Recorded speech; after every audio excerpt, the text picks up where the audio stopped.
បើសិនមានឧបនិស្ស័យ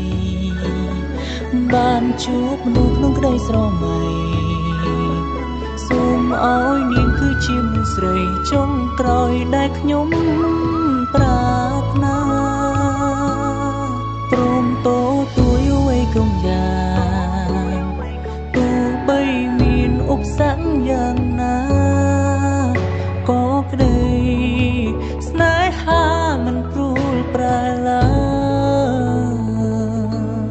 ផ្សំជួបនារីម្នាក់ដែលសាមញ្ញធម្មតា